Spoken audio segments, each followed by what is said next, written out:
DGISPR ने भी जवाब दिया। जहनी मरीज के जवाब में उन्होंने भी इमरान खान को जहनी मरीज भी कहा, बल्कि ओवर एंड अबव उनको नेशनल सिक्योरिटी के लिए थ्रेट भी करार दे दिया।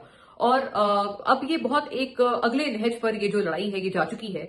उसके बाद फिर प्रेस वो जो जलसा था वो हुआ पेशावर का।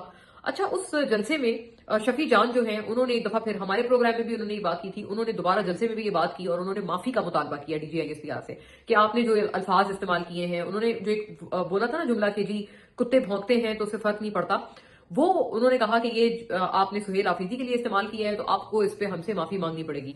सबसे जो दिलचस्प रिएक्शन था वो था शाहिद खटक का।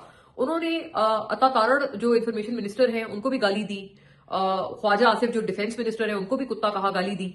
और साथ साथ ये भी कहा, मतलब एक बड़ी अजीब सी बात है कि जो 8 बजे जो एंकर जो प्रोग्राम करते हैं जिसमें बदकिस्मती से मैं भी शामिल होती हूँ, उन्होंने उनको भी कहा कि ये जी कुत्ते तो वो लोग हैं, आप कुत्ता उनको बोले जिनको आपने 8 बजे प्रोग्राम करने बिठाया हुआ है। तो भाई हमें तो नंबर वन ये, I can only talk for my self, हमें तो नहीं बिठाया उन्होंने, हमें तो DGISPR ने नहीं बैठा, हम अल्लाह का शुक्र है अपने दम पे अपनी काबिलियत पर बैठे हुए हैं, हमें तो किसी ने नहीं बिठाया वहां पे।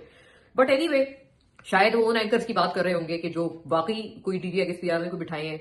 अगर शायद खटक कोई ऐसे एंकर्स को जानते हैं तो उन्हें चाहिए था नाम ले, वरना इस तरह की घटिया बात वो सबके ऊपर तो नहीं कर सकते हैं। इसके ऊपर तो बाकायदा शाहिद खटक को, मतलब even a person like me can drag him to the court कि आपकी क्या बकवास कर रहे हैं, हम किसके आपको किसने कहा है कि हम किसी के दम पर बैठे हैं।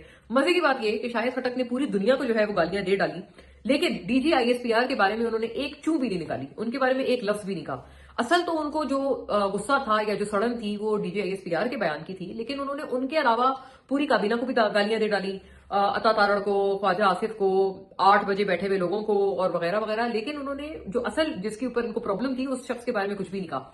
अब इसको मफामत समझा जाए, इसको डर समझा जाए, बुजदिली समझा जाए, आप बता दें कि इसमें कौन सा जो है